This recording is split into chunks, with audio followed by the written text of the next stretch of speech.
Chuck Schumer drops shocking announcement about government shutdown. Chuck Schumer is not really a prominent figure nowadays. As one of only a couple of Democrats left in D.C., he speaks to everything amiss with the government. As a central obstructionist, he is attempting to prevent the president's intents to make America great again. His current proclamations demonstrate exactly how stubborn and out of touch he is. What's more, how effectively spooked he can get. Via Daily Caller. Senate Minority Leader Chuck Schumer has warned President Donald Trump that a government shutdown over the funding of a border wall will not accomplish anything. If the president pursues this path, against the wishes of both Republicans and Democrats, as well as the majority of the American people, he will be heading towards a government shutdown that nobody will like and which will not accomplish anything, Senator Schumer said in an email statement. Trump said Tuesday during a campaign rally in Phoenix that he is willing to allow a government shutdown if Democrats do not agree to fund a border wall. Now the obstructionist Democrats would like us not to do it, but believe me, if we have to close down our government, we're building that wall, Trump said to the crowd of lauding attendees. Let me be very clear to the Democrats in the Congress who are opposing the border wall and stand in the way of border security. You are putting all of America's safety at risk. For Democrats not to comprehend the way Trump works at this point, demonstrates how inept and tone-hard of hearing they are.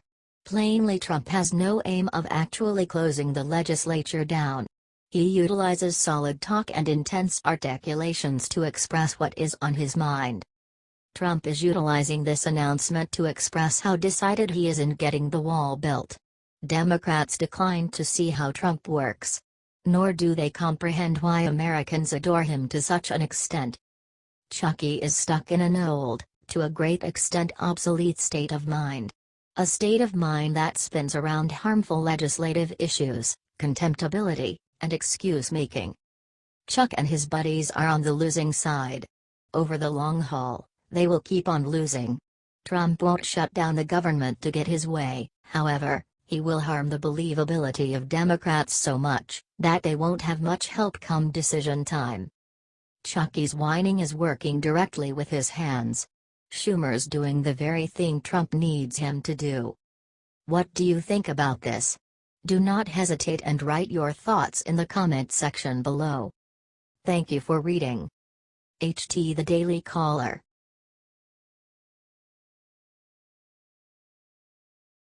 The silence is broken. George W. Bush just ruined Clinton and Obama with 10 epic words. Hurricane Katrina was a horrifying storm that hurt many individuals in a considerable measure of spots. Albeit a great many people discussed the repulsive impact that it had on New Orleans, the truth of the matter is that it decimated a vast swath of land that spanned over from the very tip of Florida and up through the southern United States to Ohio. It brought about a cost of over $96 billion and cost human lives in an overabundance of 1,800. At the point when Katrina happened, the fake news industrial complex, edgy for any news that they could heap onto the effectively appalling news they had already compiled for George W. Bush, turned out abounding with pre-composed stories of Bush's failure and forecasts this would lead eventually to his impeachment. The exertion would be progressing for the following year, with some on the left actually proposing that Bush had ordered the extreme climate to kill Black Americans. They truly did. In the event that you'll remember, when Hurricane Sandy crushed the coastline of the United States and many saw the Obama reaction as a lacking, the FNC responded with a group and extended yawn, not by any means wishing to burn through one moment of their valuable communicate time on the catastrophe as they had other all the more pressing things to discuss like Obamacare. For Trump, Harvey's devastation has indeed achieved a fevered pitch, what with a Republican in the White House. However, George W. Bush has been there to defend Trump, as well as to disgrace Obama and even Clinton for their absence of help amid this catastrophic event. Bush addressed residents in Texas and guaranteed them, "Days are dark now, but they're going to get better!" Via Mad World News. In the wake of record-breaking rainfall in Texas, where tens of thousands of people have been displaced and many have died. Former President George W. Bush showed up unexpectedly at a football practice where somber players were trying their best to concentrate on the game, even as many of their friends and family members were left devastated after the Hurricane Harvey. Bush delivered a message to the football players that they desperately needed to hear, and he embarrassed the Democrats with 4 words in the process. According to the IJR, Bush made an unexpected visit to the Southern Methodist University on Tuesday to deliver a powerful message, namely, that while the people of Texas may be experiencing unspeakable tragedy at the moment, things are going to get better. He continued, right now they're recovering. The key to recovery is to keep people safe, and then it will be rebuilding. And if you're from that area, you'll be amazed at the people who come down there to help. All kinds of people. And so the days are now, but they'll get better, added Bush. After days of torrential rain and fierce floodwaters, officials across southeast Texas are just beginning to tally the deadly toll taken by Harvey, which left 30% of Houston underwater and thousands of displaced people. As of Tuesday evening, officials believe that at least 22 people across Texas were dead by storm-related causes, and a number expected to rise in the coming days and weeks. Source: The Washington Post. We have now seen 2 very strong and inspiring responses to Hurricane Harvey from 2 Republican presidents, George W. Bush and Donald Trump. This leaves us wondering where the Democratic presidents are in the wake of one of the most devastating storms the United States has ever had seen. In fact, the record-breaking rainfall in Texas has left tens of thousands of displaced, and many dead. Where is Barack Obama? Where is Bill Clinton? While it's encouraging to see this kind of reaction from the previous president, it is not uncommon to hear the sound of crickets from the left when it comes to this storm. Sadly, with regards to the press, who have lost their journalistic souls to the predations of regressivism, this current storm's frightful impacts just fill in as a reason for their further assaults on the Trump administration. Facts are condemned. I want to endeavor to imagine that it's unmistakably a straightforward strategy of deceit and intellectual untrustworthiness with regards to alleged reporting nowadays, when the grievous measure of a storm's ruthlessness comes toward the finish of regardless of whether the president is a Republican or a Democrat. What's more, it's greatly tragic commentary when the left claims the mantle of looking after humankind when they are the initial ones to betray their fellow man. What do you think about this? Do not hesitate and write your thoughts in the comment section below. Thank you for reading. HT Mad World News.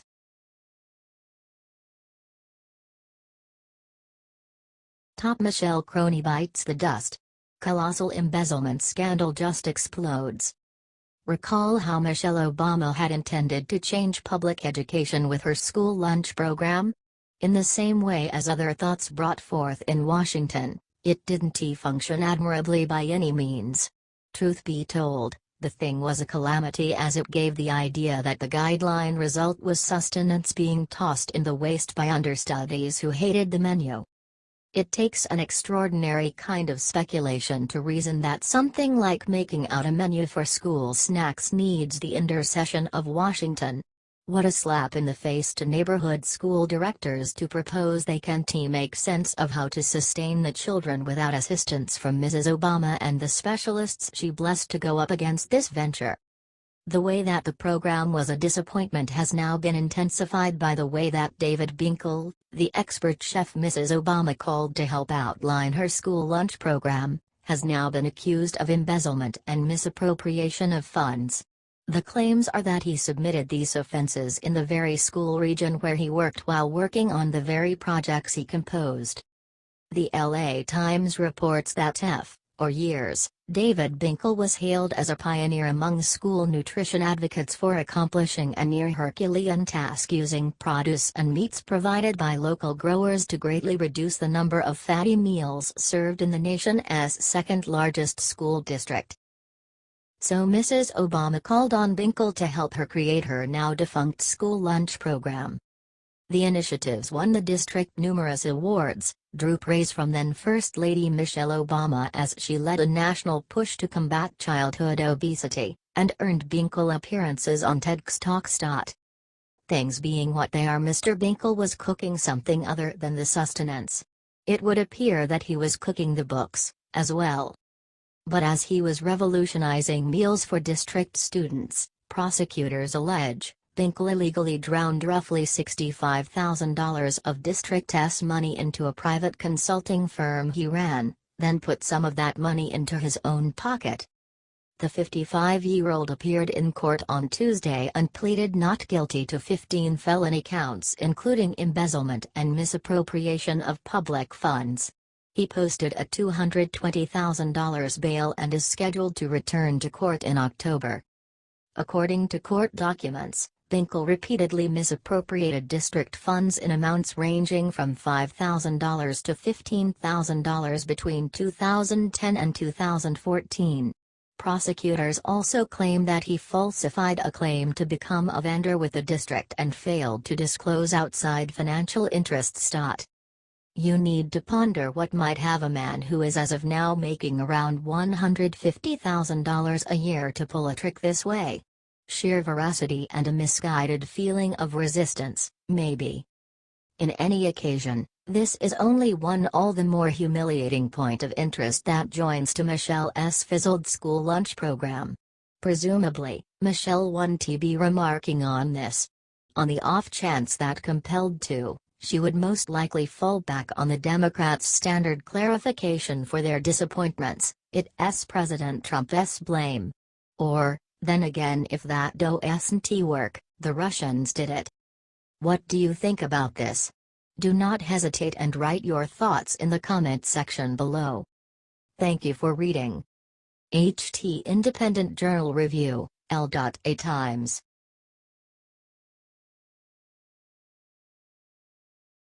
America has been waiting for this. Brand new executive order officially ended funding to. Across the nation, we are seeing conservativist teams strike back against lethal, liberal policies. From the White House to each edge of the nation, leaders are moving back the dangerous motivation of the left that has tormented us for so long. In one express, the senator has marked an executive order that will clearly harm the goals of liberals.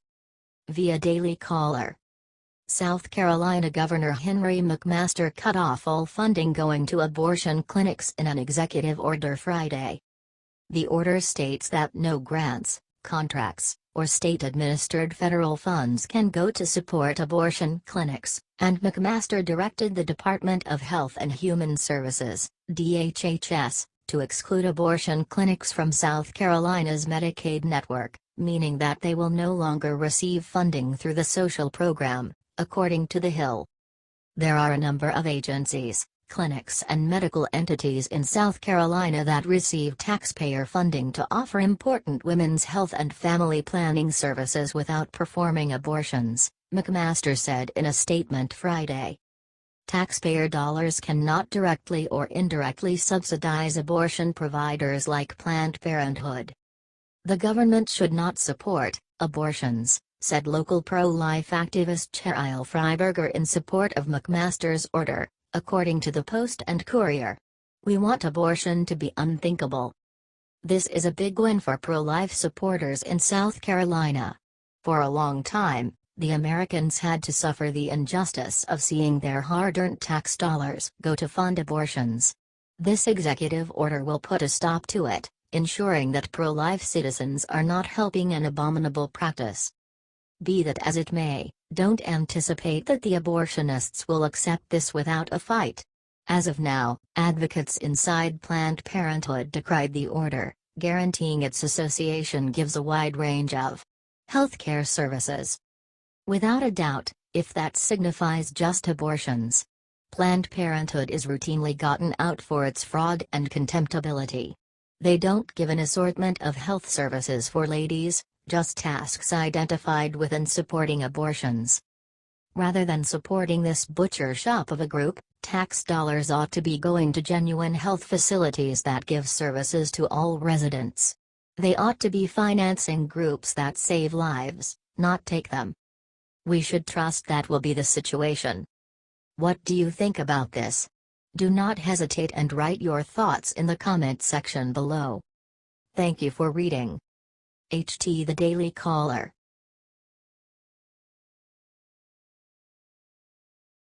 President Trump executive order ruined immigrants. We've been waiting for this a long time.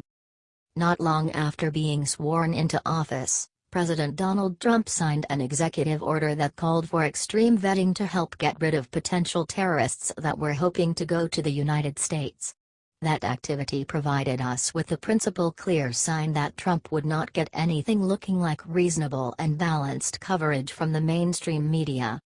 Trump's sound judgment approach towards guarding our country was met with stun and shock from the one-sided press. Democratic leaders took it from that point, and various of them made Finnish bozos of themselves while endeavoring to turn Trump's order as discriminatory in nature.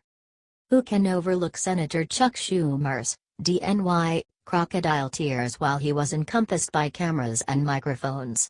What about House Minority Leader Nancy Pelosi's DCA, diverting interpretation of "this land is your land"? As shared by the Washington Times, we might need to keep the tissues convenient and plan for another difficult chime-in. Homeland Security announced on Monday that it will soon require more people to undergo in-person interviews before they can gain a more solid legal footing in the United States, carrying out yet another part of President Trump's extreme vetting executive order.